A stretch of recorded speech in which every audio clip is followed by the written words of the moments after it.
Well, good evening, everybody. This is Mike Gantt, and this is Night Mike. We're coming to you from our little studio here on the Avenue in the village of West Brattleboro, Vermont, and we're happy that you're in the stream with us tonight. If you happen to be online, if you're streaming with us, don't be quiet.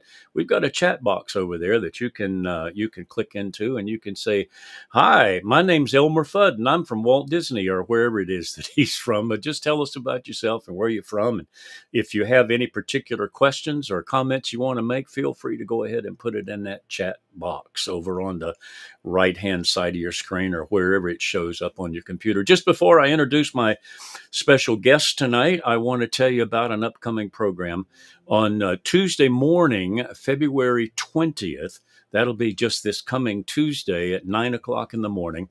I'm going to be interviewing Jean Marie Davis, and I want to share with you right now, you don't want to miss this interview.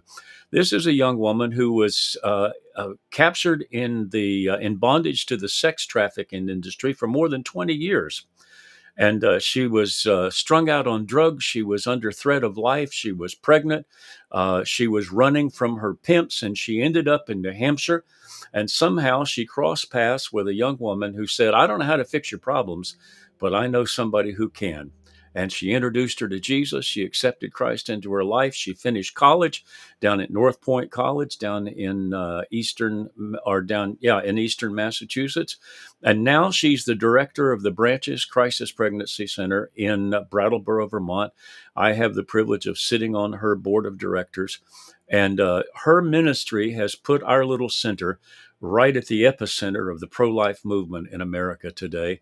And great things are happening. So that's next Tuesday, 9 a.m. right here. Jean Marie is going to be with us.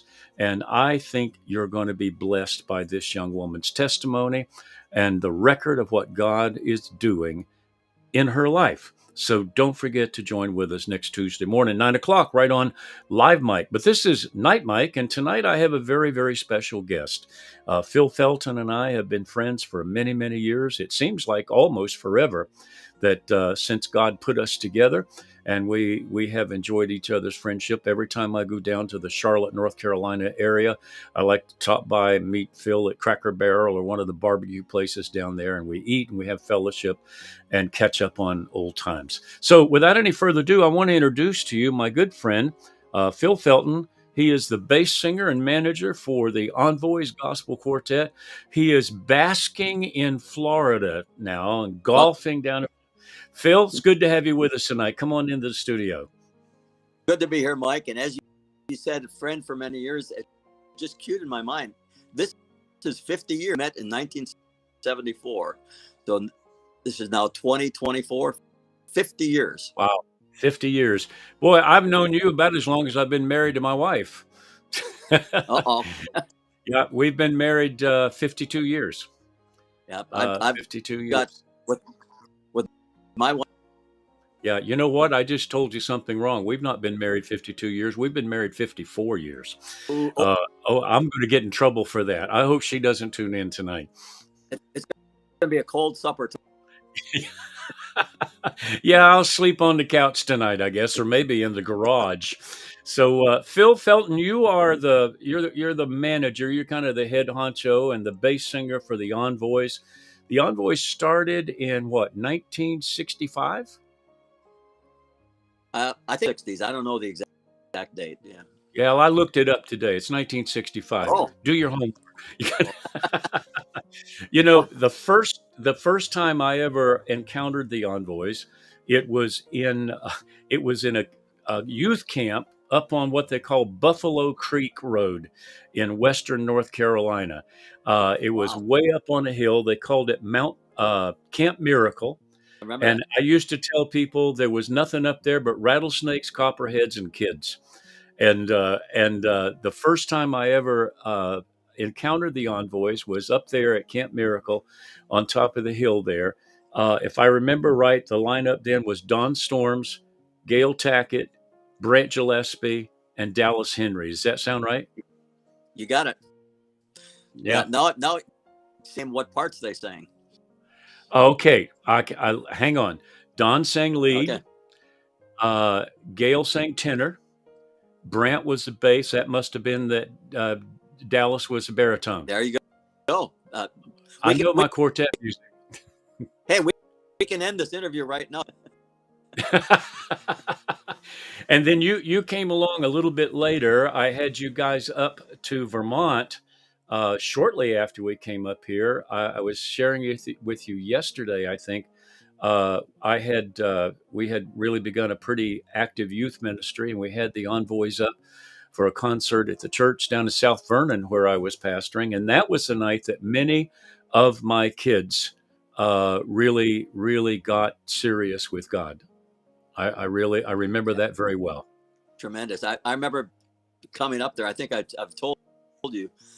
We may have been, full disclosure, our former manager, Don Storms, he was clouded dust to every concert. Mm-hmm.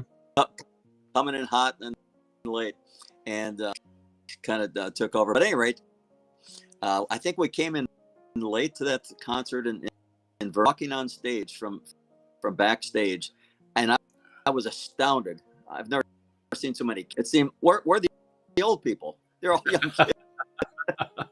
Yeah, there were a lot of kids. I was the oldest one at 27. Yeah, you were 27 then, huh? Wow.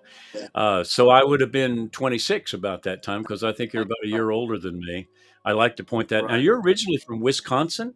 Yes, born in Sheboygan, Wisconsin. Sheboygan, yeah. Sheboygan, yeah. And I think Val, you're one of your buddies there, Val Cripps, used to talk about the first time you went to Charlotte. I think you called it Charlotte. Right. There's a Charlotte, Michigan, and of course Right. there's a Charlotte, North Carolina. Word about Mm-hmm. Val. I can't speak about the Envoys with speaking about Val. I went to a little Christian college in Michigan, and walked into my roommate, and he was a kind of a backwoods guy from rural Michigan, Wisconsin. Couldn't be more dissimilar than Val and Phil. But we started singing for 1965, and here, 59 years later, I'm still singing the bass. Wow. Wow. Young lady just signed in on the chat box. Her name is Carol Miller. she was one of those young people in that concert when you came to Oh, Vernon. Yeah, tremendous, yeah. And tremendous. actually, let's see, that was 1974. 74. Yeah, that was before my daughter Robin is also in here, and I think that was about the year. But what year were you born in, Robin? Were you born in 75? I think so. About a year before she was even born, Well, and we just had Brian. And my daughter Robin says, "Boy, you guys are old." I know. Yeah, Yeah, we're talking old stuff. I feel it every day. I feel it more every day. Yeah. Um, but so you're right now. You're in Florida, right? I'm in Florida and enjoying the palm trees, pickleball, and golf. Yeah, and you played golf today, didn't you? Just a few minutes ago, you just came in. All Right. right, and it's snowing here. We're about ready to have a blizzard here, so thank you very much for reminding me of that. Uh, but yeah, Robin says she was born in '75, so I thought that was where that was. Brian, her older brother, was born in '72, and I just mentioned to you, I have two young men. I've all of my children, or most of my children, are very active in music. But Brian is a very, very gifted composer, guitar player, piano player, composer. He does some amazing stuff. Robin's husband, Wayne, I think you'll remember Wayne. He's got that I beautiful do. tenor voice. Tenor Uh, voice. Yeah. He's yeah, he's sung with. I, right. I'm But at White River, right. Exactly. right? Yeah, yeah, I remember that well. Yeah. So you came to Brattleboro the first time you came to Brattleboro, and Carol says she followed the envoys around New England, wherever you were in New England, Yeah. she would follow you and go to the concerts there. Well, yeah. But Honestly, when we first joined the Envoys, Val and myself, mhm, that's the headquarters for the Envoys, and we sang almost predominantly in New England. right, right, We actually did a little tour with Andre Crouch in New England. I think it was Worcester, Mass, and someplace in New Jersey. But yeah, all the time. We loved it. yeah, yeah. Well, Uh, it's there's another young lady, Susan Hank. She was there when you first came. So a lot of those kids may pop in here tonight. I've kind of Right. spread it around. We're going to be on, Right. and so you and I will feel older and older and older as we go along. Because the really interesting thing is, I'm waiting for Darlene Polhemus. She's out in Indiana now, and she was my piano player. She Okay. was like 15, I think, and my wife was, when we started the choir, my wife was pregnant, and I was absolutely convinced that at our first concert she was going to go into labor. And so that first concert, we had a little concert. We only had 12 kids at that time, and so I made her, huge as she was. We went over to the church. She's pregnant as all get out. And I had a little reel to reel tape recorder, and we recorded her playing all of the songs that the choir sang on that little recorder. And sure enough, 2 days before that concert, she had Brian was in the hospital. And then after that, Darlene lived just up the road from us. And I handed her a stack of music and said, "You're it." And she played piano for me for many, many years. Gifted young lady, does her own, she's a piano teacher now. Right. Recorded several albums, amazing voice, and she moved out to she and her husband, who was also in the New Life Singers, has moved out to Indiana now. But so you can see that uh, maybe indirectly or directly, you had a real influence and a lot of help in my ministry as in the early years, because the I, envoys were right. I actually remember Darlene Paulimus or Paul Himus. Paul Hemus, yeah. Hmm. Yeah. I actually remember her because and she wrote some songs, I think, that we were considering doing. So I'd had some contact with her on that. Yeah. Very, very good song. Very good songs. She's an amazing young lady. She's survived a lot. She went through a bout with cancer, and but many, many, many, many years ago, and God has really blessed her. So tell me, just give me a little bit of background about Phil Felton. How did you become a Christian? How did you get involved in music? Tell me about it. Uh, I think of this. I accepted the Lord at age 5, uh, back in a bedroom in an upper flat, we called it, in Sheboygan, Wisconsin, and hanging over the door of that bedroom. I remember it vividly. No door, just a cloth. And it was I had heard some youth ministry on Friday night, but Sunday morning I went into that bedroom by somewhere else, knelt on my knees, and said 3 words: Jesus, save me. I think I know that at the faith of a little child, because I'm now 76, Mike, Mm-hmm. and faith has never left me.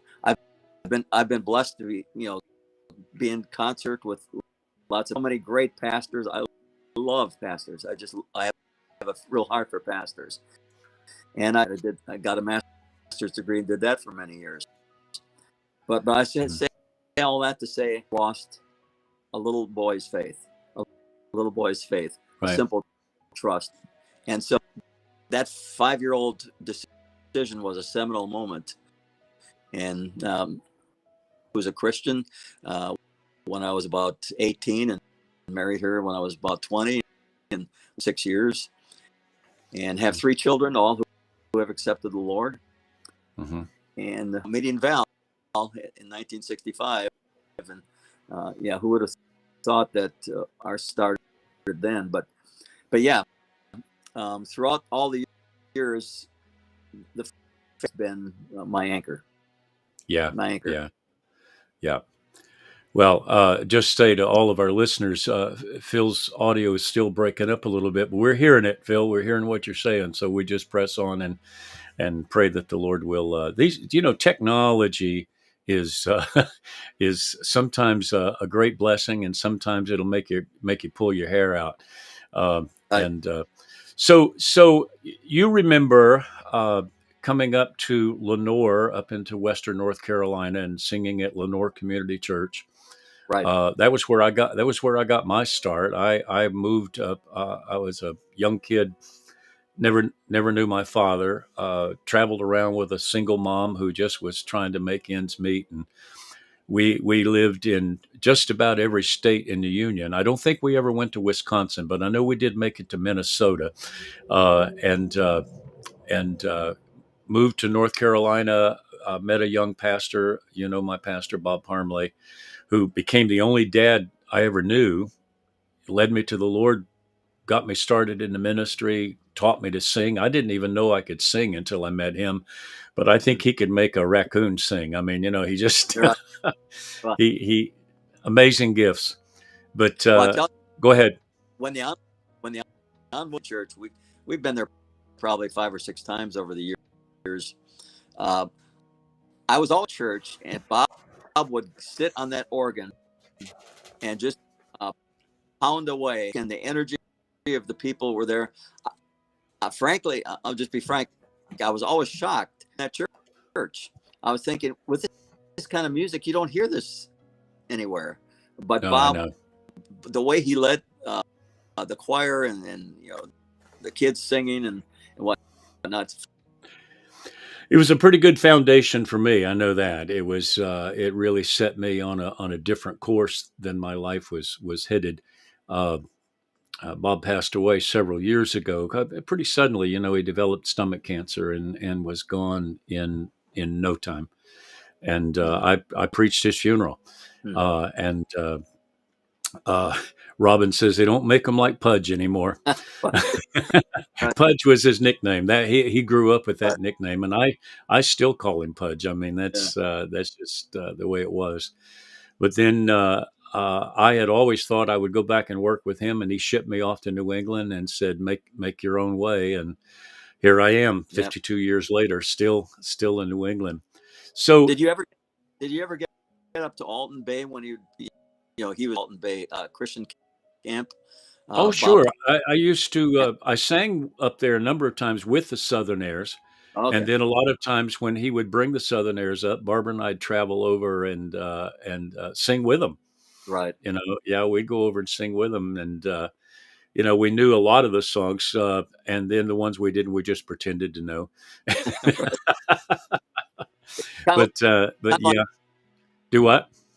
kind of like me and the Envoys. Yeah, okay. Well, I'll tell you something.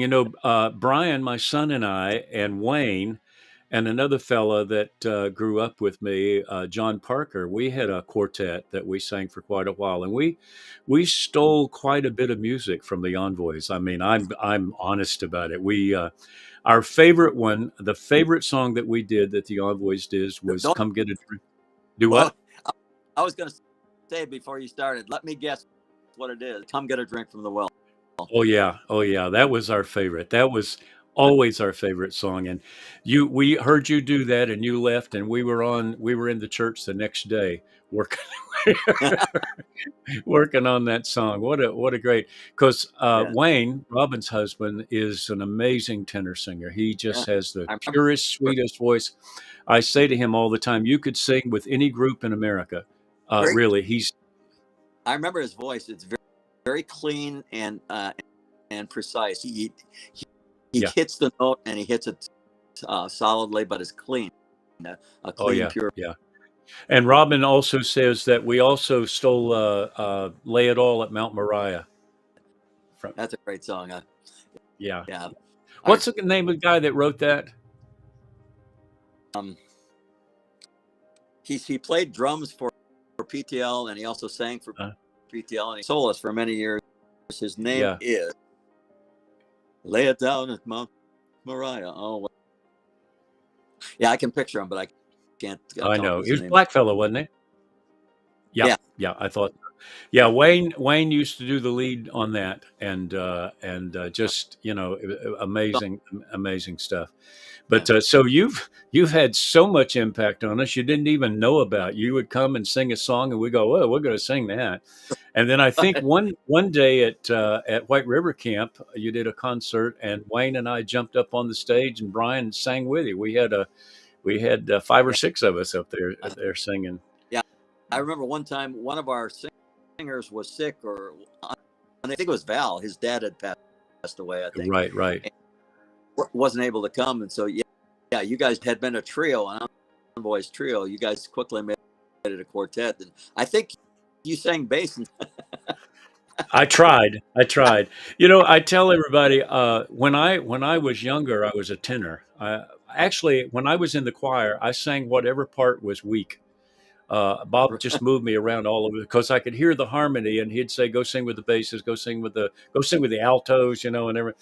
But when we were over the years, my voice dropped quite a bit, and so I used to say to people, "Well, I'm not really a bass singer, but I can do until one shows up," and yeah, and but I don't sing much anymore. I mean, in terms of singing with the group, um, that's Brian's. I've turned that all over to Brian now, and uh, the voice just doesn't have the strength that it used to for.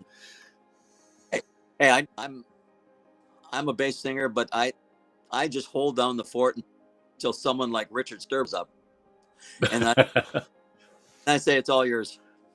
Yeah. There's a fellow on the screen. If you look at the chat box, there's a fellow on the screen. It says Stephen Ruger. Can you see that? I cannot. Okay. Here you go. Look on the screen now. It says, "Hey Phil, you look good. You look great." Wow, wow. That's See, Wayne. okay, It's a long story, and I'll okay, tell it to you one of these days. But he okay, flies undercover. He okay. flies undercover. That's Wayne's alter ego. Right, his moniker. And yeah. Gotcha, So gotcha. tell me what's going on in the gospel music world right now. We were talking a little bit the other day, and I shared with you that I said to my wife one day, we were watching one of the Gaither uh, Gaither homecoming videos, and I was seeing so many people in this thing that have gone on to be with the Lord. They're not alive anymore. And there are great voices and there are great groups coming along. But everything changes. Right. Everything changes.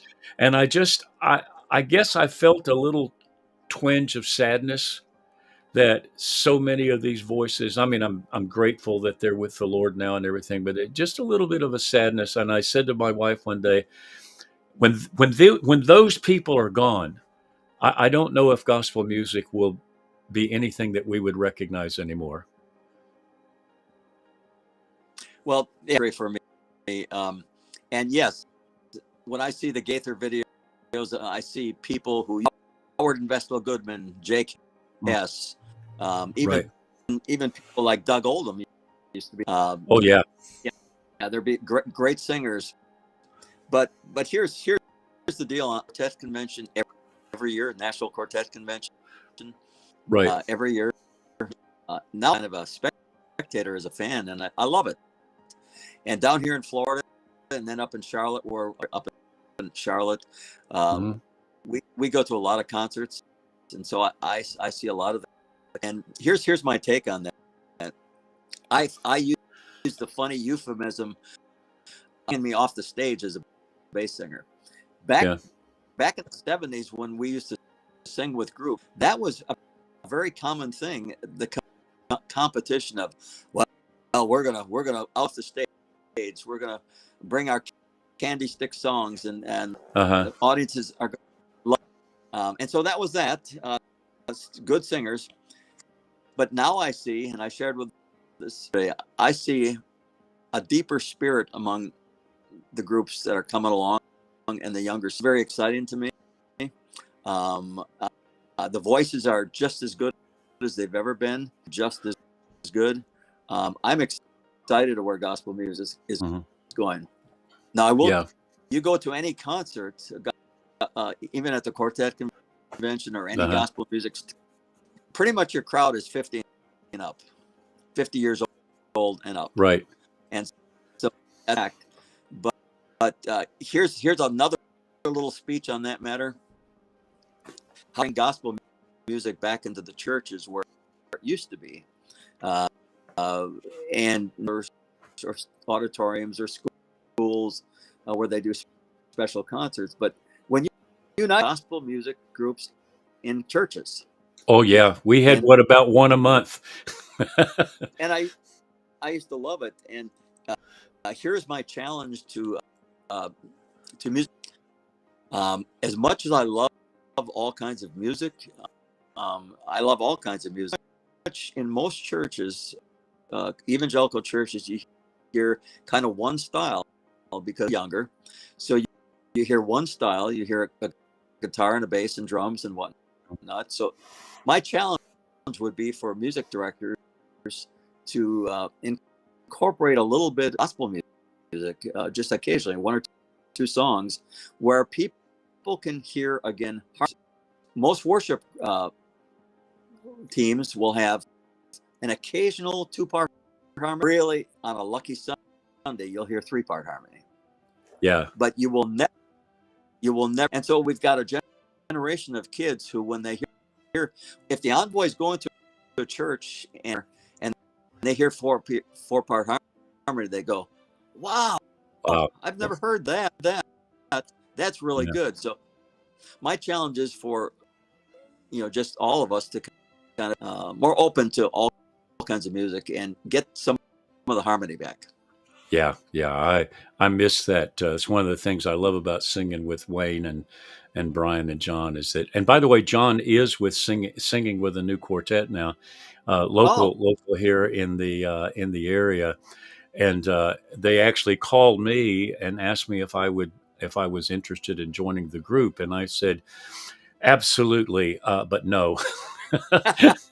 but right. but I did suggest that they contact John, and he auditioned with them, and he's singing with them now at Happy as a Lark, and they've got a lot of the older sound, four-part harmony sound Right.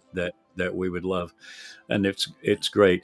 It's I think for a while. And I think you're right about something. I think for a while, in many cases, it became more of a show than a Right. ministry. And Right. that's always a downhill slide there. Once Absolutely. we move from being a show, entertainment, uh, Uh-huh. from away from ministry, I think there's something lost there. And so Right. much, this is just a personal thing with me. So much of what we see of the church, especially with the advent of television and like universal television and everything, so much of it uh, has become a show. Hmm. I mean, we've got.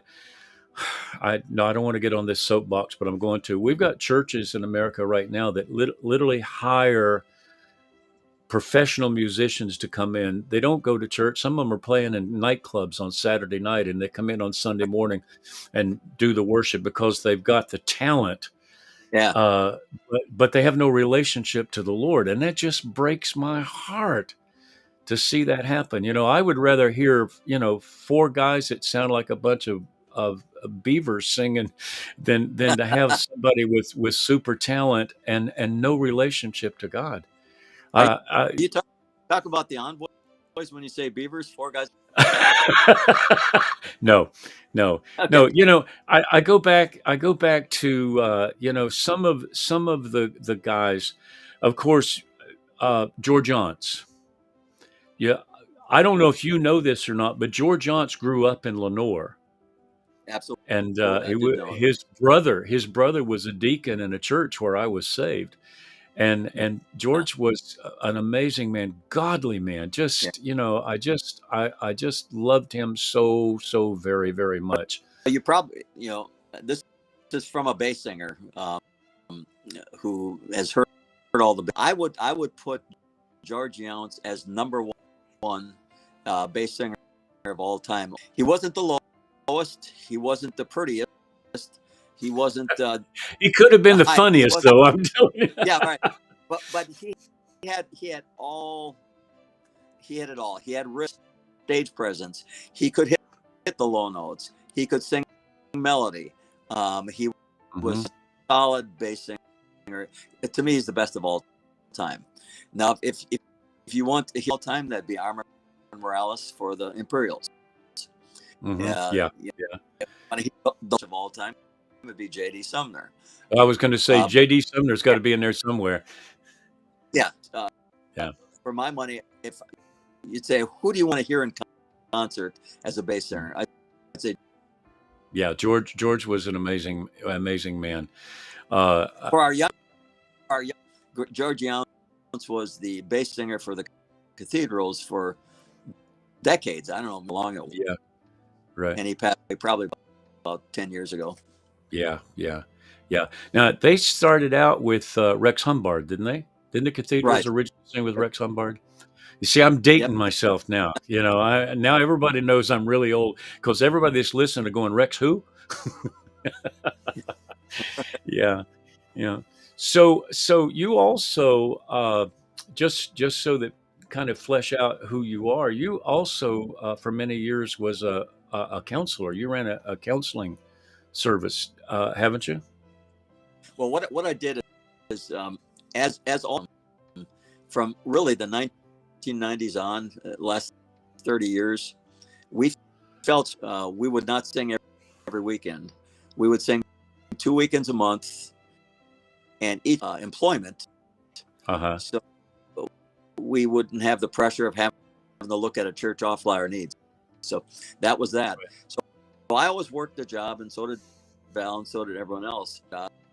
I got my degree in counseling, master's degree in counseling, and so Hmm. I started just doing it for our church, our local church in the Charlotte area. I saw a lot of clients.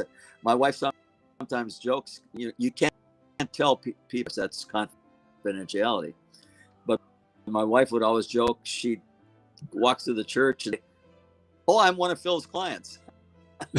I mean, They didn't mind telling, and they can say it. I just can't say yeah, it. yeah, So yeah. anyway, I did that for quite a few years, and with Val's wife, who's now in heaven. She died some years ago, counselor, and so we shared an office together. And Right. yes, we did a lot of Christian counseling. Yeah. And Val was in construction. Is that what he did? Did he do? I thought so. Yeah. Yeah. Yeah, so or he'll come right to the electronics and get you. He still does it. He still does. Does he? It. Yeah. He Wow. does. He loves it. Yeah. Yeah. Val will, you know, Val always says, I can do two things. I can drive a nail and I can sing. To just do those two things. Yeah. Yeah. Do what you do well. And Right. now Brant Gillespie's up in the Boston area doing television work, basically radio and TV out of the Lion of Judah Right. church there Right. in Boston. Yeah, I actually did a program with Brant. I think last year or the year before, I went down and set in on his studio there. Now, Brant Gillespie, I loved him. I was the one who came into the Envoys after, and he had, I mean, I had big shoes to fill. He had a tremendous bass voice, and this guy's shorter than I am, and I'm so much Little guy. heavier. Yeah. I know, and he's singing, writing all these good songs. Yeah, he wrote some good stuff too. Then, did he wrote? Oh, what's the name of the song I sang? It's another song that we used to sing with the New Life Singers. You Can Really Know Him. Yeah, he Yeah, wrote that. that's He wrote the Holy Spirit is here and back again. He wrote I'm Never Going Back Again. Yep. Yeah. Yeah. He wrote Move Me. All these are songs. Move Me With Your Message. I thought he wrote that. That's one of my favorite songs. Darlene and John and I used to sing that. That's another one we stole Really? from the Envoys. Yeah, our voices were made for that song. Move Me Yeah. With Your Message. It really was. But it's too bad these songs. We haven't sung those songs since the 70s, but Move Me With Your Message. Did you guys ever do Listen to Your Children Praying? No, we did. We did Move Me With Your Message. We did Only Forgive. We did. Boy, I'll tell you another song we did. We did a song that. Okay, I'm getting too old. I can't remember what we did, but we did Only Forgive. We did Move Me With Your Message. We did Come Get a Drink from the Well. Come Get a Drink from the Well. Well, that was later on. That was the older guys than us. But we've done a lot of stuff. You guys were a big influence on me. Along, of course, I grew up in quartet country. Yeah. I grew up where they grow all those quartets. Right. But and I miss it. I think it's probably because it's such a part of my heritage. Right. That musically and everything, it's just such an important part. And Robin, of course, Wayne loves quartet music. He just loves it. And Robin, he'll listen. He say, "Oh, listen to this quartet. I really like it." And Robin would say, "Oh, I know them. I went to their house." And he would say, "No, you didn't." And she would say, "Yeah, I went to Howard and Vestal's house." And he would just drip with jealousy. But I mean, I count that. Barbara and I grew up in it. Of course, we started singing together in the Southern Airs. That's where we met. I should not tell this, she was 15 when we started dating. She'll be next year. Not allowed to say that publicly. Gotcha. But we just grew up in that environment. It's such a part of us. Barbara still plays for our worship team at the church. After all these years, she's still a keyboard player at church. And Brian plays keyboards. He plays drums. He's got plays guitar. He's got a son, Gabriel, who is the best guitar player I've ever heard in my life. The kid is brilliant. He's brilliant. We've got my other son plays the mandolin and the banjo and the guitar and the bass, and we've got a grandson that plays bass and drums, and it's just it's what we are. It's music is such a powerful thing. And you guys traveled in the. Yeah, we traveled. We traveled quite a bit. Yeah. Yeah. Think this show, but think if we took a show and spent the whole show for 2 hours talking about. I could do it. I could do it. I got to get you a better internet hookup before Yeah, we try to do that, though. I'm telling you. I hear you. We'll do that. We'll do that. We'll get together and we'll plan it out, and we'll spend a couple hours just talking about what we're talking about right now. You know, Yeah. it's everybody has something. You know, if you're walking in a spiritual walk, you have something that was a moment that changed direction in your life. Hmm. You know, maybe a change in our lives is different for other people, but I think for everybody, there's a moment when everything changes. And I remember the moment for me. I remember when uh, Bob saw me in a play. I was playing Ebenezer Scrooge in an eighth grade Christmas play, and he was sitting in the back, and he was sitting in the back, and he decided he was going to lead me to the Lord. Knew nothing about me, but he had no idea how lost I was. How I grew up with a single mom. Never knew my father. We moved all over the place. He had no idea how lost I was, but he decided he was going to win me to the Lord, and he invited one of the boys in my class. He said went to his church, and he said, "Invite that kid to come to church." And the boy's name was Mickey. I still remember it. And he invited me to go to church. I said, "I don't go to church. I don't have nothing to do with preachers, everything." And long story, but then he found out that I loved football. Hmm. And so he decided that they had a boys club that met on Wednesday afternoons after school, and he decided they were going to play football every day after the Bible study. And so he sent Mickey, said, "Hey, you want to go play football?" And I said, "Yeah, I'll go play football." And I didn't know I had to sit through a Bible study and all of that stuff before we played football. But there was a moment when my life literally changed directions. And Hmm. you had it when you were a little bit younger than me. But and I still remember I'm looking at Carol's popping up here, and Susan and other people.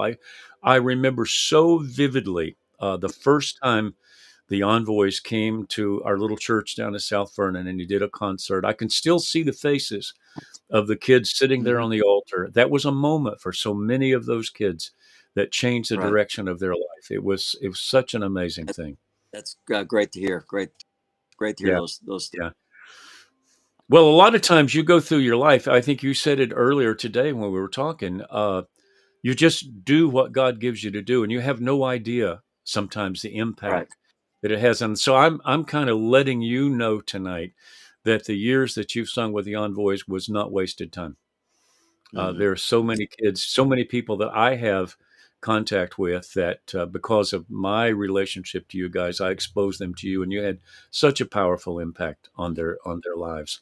And so that's important stuff. I don't think we realize sometimes. Right. All we have to do is be obedient. Absolutely. Yeah. And I think I should about one of the many things I love about being a Christian. And first of all, let me apologize. I don't hear it from you, but you obviously hear it from me. Uh, but yeah, one of the many things of a Christian is every day uh, uh, your words thrown out in a vacuum. Your smiles aren't. You're sharing your testimony is not. You do that. It's a seed planted, and that's where the faith of a little child comes. That God's going to take the seed and He's going to water it and He's going to Yeah.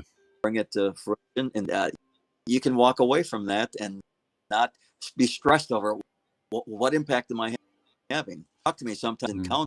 counseling. They'd say, "Phil, you're a counselor. Don't you get frustrated? Ever going to take your advice, or they're going to change your life?" I said, "Not really. I'm given the assignment by God for that hour to give every a seed. Hmm. Then it's God's department.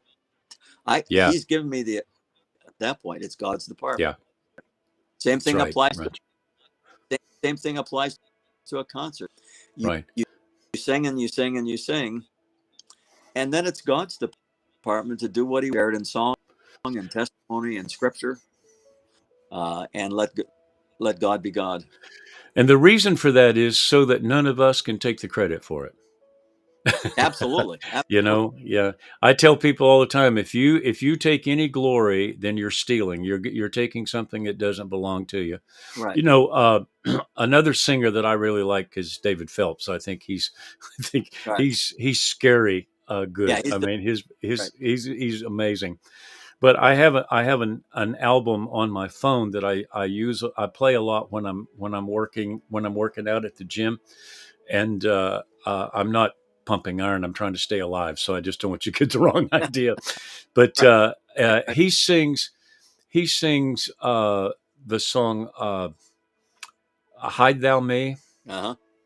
and he's the first verse in it. It talks about I don't remember the words to it right now, but how it talks about sometimes I get discouraged and I begin to murmur and complain. I feel like my work is in vain, Right. and sometimes I think all of us struggle with that. You know, am I really making an impact here? And I know that every once in a while I'll see somebody. I got an email from a guy, or maybe a message on Facebook or something from a guy who was a little boy when I was ministering for a short time out in Schenectady, New York, and I got a message from him, and he lives. I don't know where he lives now. Somewhere he's in the medical field and everything. And he said, I just ran across your name on social media the other day, and I just wanted to tell you how much your life and your ministry impacted me. And this is Hmm. from more than 40 years ago, Phil. It Hmm. just Right. and it just out of the blue, you don't know. You're right. And all God asks us to do is to be faithful. Absolutely. I encourage your listeners and you Mike, and myself, Mm-hmm. with this little word. I was at a convention with Gloria and Bill Gaither ago, and Gloria Gaither said something that I think about all the time. All the time, and she said, "God's will for your life is," and and how that impacted me is, I've been a young man. I was a young man, and especially as a singer. Well, I want to sing on the Gaither videos. I Right, want to right. sing at a I want to sing at these big quartet conventions. Mm-hmm. But hearing that from Gloria Gaither, God's will for my life is God's will for today. That I can be the best Phil Felton, I can be the best Mike Gantt today. Mm-hmm. Will. Yeah, And yeah. preaching, you're preaching, my singing, teaching, or being a maintenance person or a bus driver. That's God's. And uh, what a thing to be able to do that for that day and release it, Reese. Amen. Amen. It really is. I think that I've taught kids over the years. If you want to know God's will for your life, here's the way you can always be in God's will. Do whatever He puts in your hand to do. Absolutely, Yeah, absolutely. just whatever. Sometimes we think about being in God's will, and we're thinking about great things, like you said, to be on the stage with Bill and Gloria, to preach at. I, two preaching experiences that are amazing to me. First, I was in. I don't know why I'm getting little balloons going up in my thing here. That's weird. I think That's somebody's right. sending them. I was in Zimbabwe a few years ago, and I stood at the feet of the statue of David Livingstone, Hmm. and I preached. I said, I'm not leaving here until I preach. And there were tourists going by looking at me like I was out of my mind. But I said, this man, took the gospel into the darkest jungles and gave his life. And I literally, that statue stands right on the rim of Victoria Falls. Wow. So it's an absolutely stunning place to be. But there I was standing at the feet of David Livingstone, and the other one was just 11 miles down the road when I got to stand in the pulpit that Dwight L. Moody preached from, Yeah. and his auditorium, and preached from the very pulpit that Dwight Moody preached from. You want to feel small. I know. Stand on those shoulders. We stand on shoulders like George Johnson, like the Right. Blackwoods, some of the Blackwoods, and the Stamps, and the Easters, and on, and Statesmen, and on and on and on, and Envoys, or whatever. Because I've certainly stood on your guys' shoulders a lot of times with the music that we selected. Uh, and the great preachers and the great missionaries, and some of them never knew. They went to their graves not knowing if they had had an impact or not, and yet there are so many, so many. I was actually doing an interview with my friend from Nairobi, from Kenya, a few weeks ago, and we were talking about he used to run an Easter camp for high school students outside of Nairobi, and there would be 1,000 students there, literally 1,000 students, and they would come to Christ, and we would baptize them by the hundreds. Phil, I've probably baptized more kids in Africa than I have in America in 50 years. And we were talking about those camps, and he was talking about the lives, and many of the kids, that are the young men that are planting churches all over Kenya, were a part of those things. And right in the middle of our discussion, a box came up on the chat, and it said, "I was one of those men." Wow. You know, Sobering. That's yeah, I was that's one of those men. And you go, "Oh God, just give me one more time, one more young man, to see his life change." Because the only thing you and I are going to leave here are the lives that have been impacted by what we do. mhm. That's all we're going to leave. We're not going to take anything else with us. And frankly, both examples is it starts with our children. It really Yeah, does. yeah, You know, it does. we go sing in the house, and our children are lost, or they don't hear the gospel from dad. Shame on us. Yeah. So I know you have believing children, and I have believing children, and so Mhm. There are many children of pastors and evangelists who actually hate God I know. because they I feel know. like God took their dad from them. And it took me a while to learn that lesson, but one of Yeah. my boys brought me right up straight one time, and I realized that I was focused on winning the world, and I Yeah. was losing my kids. Yeah. And there are many a pastor who's got a jam packed mega church, and his kid hates God. Yeah. And that's a sad story to tell. That if we, like you say, if we can have the biggest ministry in the world, but if our family is not in the ark, I think Right. that illustration of Noah, get your family in the ark, that's such a powerful message. Yeah. That's For such a powerful message. I love the fact that my children are believers. I love the fact that my grandchildren are believers. I'm blessed by that.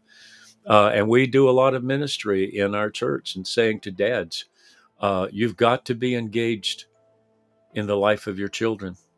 As a matter of fact, I wrote a book called Old Paths and Ancient Markers, and it I, was all about well, restoring the family. yeah, as you know, Mike, I read that book, and as you know, I actually part of the forward or something That's in right. it. I remember that. Yeah. Yeah. It's a great book. I love that Jeremiah verse. That's from Book of Oh yeah. Jeremiah. Yeah. Go down, Yeah, go down to the crossroads and look for the good way. Yeah. like, exactly. And it says, stand there for a minute. You just don't rush through life. You stand there. You look for the good way, and Yeah. then, then you walk in it, and then you find rest. Simple. That's right. You find rest. And Yeah. the sad part of that is that the conclusion to that is that the people said, we will not walk in it. We will not Yeah. walk in it. And America is standing at that crossroads right now. Hmm. America's standing at that crossroads right now. And I often wonder, is there a Nebuchadnezzar waiting in the wings to be the rod of discipline from a loving God who would say, I love you too much to let you get away with this. Yeah. And so, yeah.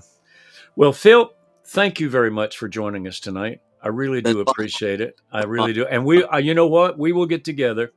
I tell you what we'll do. The next time I'm down that way, we'll get together. I'll make it a point wherever I'm preaching down there, I'll find you, and we'll either in Charlotte or in Florida, and we'll talk about doing that program based entirely on gospel music. That sounds like a party to me. That sounds like a Yeah. real party to me. I'll probably cry through the whole thing. Right.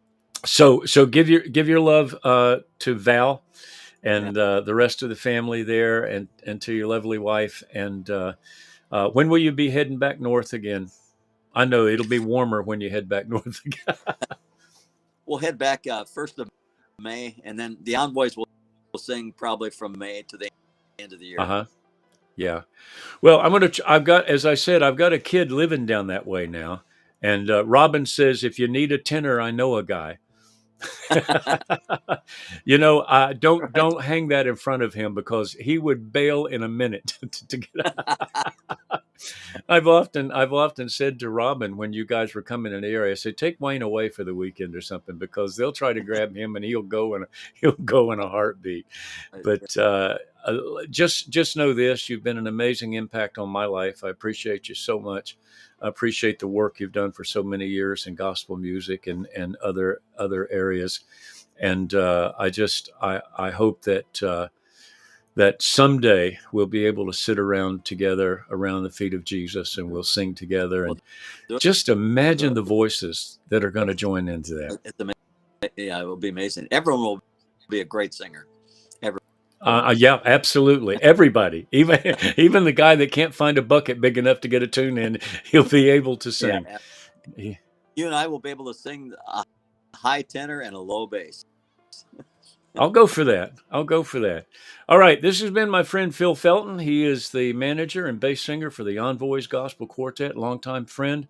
Thank you, Phil, for joining us. I'm going to say goodbye to you now, and then get out of here with the rest of our folks.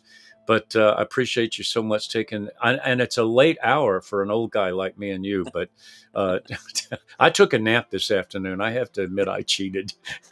But I did see you dozing off a little bit while I was talking, but that's another yeah, I know, issue. I know, I know. It's hard. It's hard. All right, my friend, I'm gonna get rid of you now. I'm gonna shut you off and say goodbye. All right. God bless. Yeah. Well, that was Phil Felton. He is the manager and bass singer for the Envoys Gospel Quartet, my very, very good friend. And I appreciate him coming on and spending this time with us. I do apologize for the audio. We worked on it and worked on it. It just didn't really happen. It's breaking up. But of course, that's the curse of technology. Sometimes it cooperates and sometimes it doesn't. But I think there was some good truths that Phil shared with us today, and I'm very, very grateful for that. Let me give you one more reminder before I sign off. Next Tuesday morning at 9:00, I'm going to be inviting Jean Marie Davis into the studio to share with you her amazing testimony about what God has delivered her from, the life that He has given her in exchange for the life that she had, and the work that she's now doing to change the lives of other young women and men. And I hope you will spread the word around. Don't miss this great interview. That'll be Tuesday morning, February 20th, right here. That'll be not on Night Mic, but on Live Mic. We're getting really diversified here. So have a great night. Have a great week. I hope you get into the house of God somewhere this weekend, and spend time with your friends, your brothers and sisters in the Lord, and worshiping God and lifting up your voice and making a joyful noise unto the Lord. All right. Good night. God bless. This is Night Mike.